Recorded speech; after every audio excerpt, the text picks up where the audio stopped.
Hostiles is a 2017 Western directed by Scott Cooper starring Christian Bale. Oh, I really love this movie. I think it articulates a lot of my personal values, or at least my desires, in a Western that is somber, measured, earthy, historical, all kinds of great things in this movie, in my opinion. The movie has a very weary tone. It's set in 1892, where a bunch of U.S. Army guys or military guys have to escort Indians from New Mexico to Montana. Christian Bale's character leads this group, and the catch is everybody in this movie hates each other. The whites hate the natives and vice versa. They've been at war for a long time, since after the U.S. Civil War ended in 1865 and the Indian War started. Here we are about 27 years later, and a bunch of the veterans in this movie are totally world weary.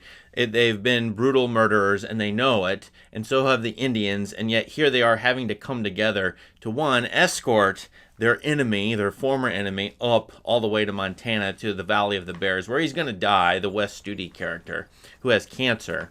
No, Sayetsan. And then as well, they live with the psychological baggage of their past. Amplifying this is a woman who survived a raid on her homestead, played by Rosamund Pike. They come across her, and we actually see her in the opening scene, the homestead raided, not unlike, a lot of Westerns and other movies. This reminds me of The Searchers, Kuroneko, for example. It's even quoted a little bit in the first Star Wars movie. But they come across her as she survives. She's lost her 3 children and her husband to an Indian raid, and she is just completely traumatized, devastated.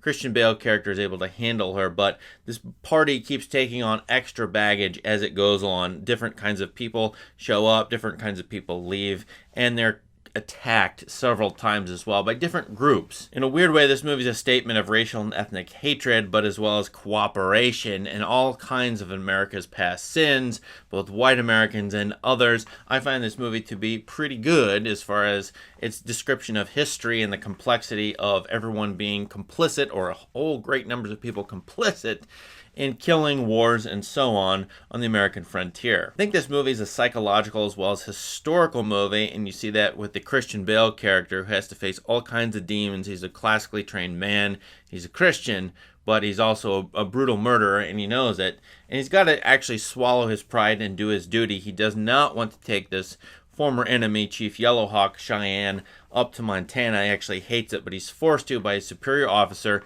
and by a journalist who chortles at him. He comes across people who don't understand what life has been like on the American frontier, but we also know, the audience, that he's committed a lot of sins, and he feels, well, I think he feels terrible for them, but he feels a strong weight of responsibility as well. I think the acting in this movie is fantastic. A lot of complex characters. Christian Bale does absolutely wonderful. Rosamund Pike is perfect as a traumatized woman in this.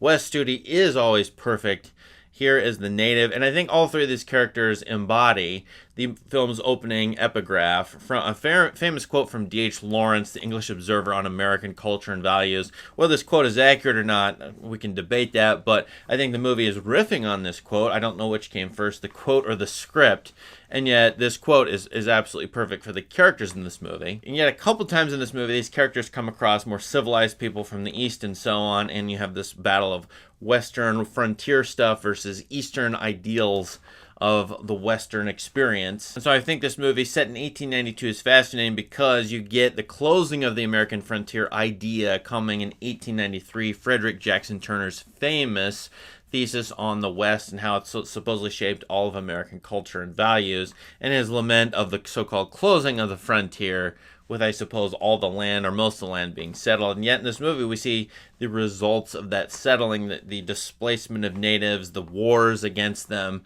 and how everyone is mixed up and stirred up into the total and awful violence. Now, that wasn't true all across the West for all time and all place and all space, but it did happen, and for the U.S. military in particular, including those who, after the Civil War, picked up on the Indian Wars that followed immediately afterwards. You get a couple characters like that in here who have been killers for a long time, and pretty much everyone, especially the main white characters, implicated in the violence. This movie has a measured pace. You could call it slow. I like that. I find it to be perfect for a middle-aged, world-weary kind of point of view, where you've encountered all kinds of hardships, evil people, and there's no good solution to all kinds of problems, including the racial and ethnic hatred, the cycles of violence, and so on. And all of these characters, almost all of them, are dealing with that in this movie. I think this movie, to me, plays more middle-aged. When I saw it, and when it came out in 2017, the theater was full of older people. I was one of the youngest people in the movie theater. I wonder if that's the audience for this movie, although I'm not quite sure. Fascinating watching this on retrospect. At the time in 2017, I didn't know who was in the movie. Jonathan Gates and Timothée Chalamet are in it.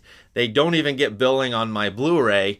They get lower billing, so you can imagine how long their characters last in this movie. Interesting to see them in retrospect. Jesse Plemons is in this, and Ben Foster is a great turn as sort of this an anti-type to the Christian Bale character. They share a lot of values and a lot of their past lives and past exploits, and yet here they are, and being different in the Ben Foster character is a real tempter in this movie, in my opinion. I think Cooper understands a lot about movie westerns here. He's going back to something as real and historical as I think he can get. He's not trying to do something that is entertaining or like a film ideal of a Western. To me, this movie picks up on all kinds of classical themes from the 1920s, 30s, 40s. John Ford is in here, Clint Eastwood, all kinds of flavors, and yet still that worry about America's past sins, racial sins, and, quote unquote, stealing the land, what has been done to the Native Americans. And in this movie, will the whites and the natives get along? Yes, in fact, they do. They share a common enemy. They're getting attacked by the Comanche in this movie. So you have maybe a division of Indians in this movie, but yet the lumping together of them in terms of linguistically and historically by the characters in this movie, considering them all to be the same, I think we're supposed to, in the end, actually kind of separate them out. The Cheyenne versus the Apache versus the Comanche versus other kinds of groups we could imagine, as well as the whites, because if you lump everybody into the category white in this movie, some are good people, some are decent, some are hideous, some are dutiful, some are Christian, some are horrible, awful people, and so on. So I think this movie is like people aren't one thing. They aren't just part of their group. They're different, and they can meld and blend, and that's one ideal I think in this movie. But again, I love the cinematography. It is hard to do westerns really well, in my opinion, and on a big screen this movie watches beautifully, even though it's haunting and awful at the same time. Scott Cooper and the cinematographer did fantastic work here. A lot of directors have failed at capturing Western scenes, but I think they did quite well here. It's a time and place I really, really love. I appreciate this movie is melancholy, a word that comes up in this movie without being sentimental. It doesn't come across as moralistic, even though I can feel its morals or what it may be aiming for in certain times and certain scenes. It doesn't feel heavy-handed. Those are always traps with movies like this, and for all those reasons, and just even the performances and cinematography, to me, this movie is a very good Western.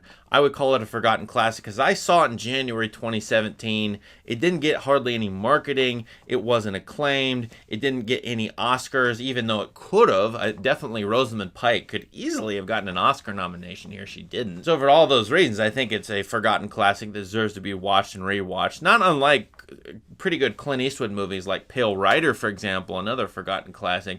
There are a whole bunch of Westerns that I think we've forgotten because this hasn't been the era of the Western, and yet there are many, many good ones in the last 30 to 40 years. Have you seen Hostiles? What do you think about it? Let us know in the comments, and please subscribe to this channel for more great content. Thanks, and have a great day.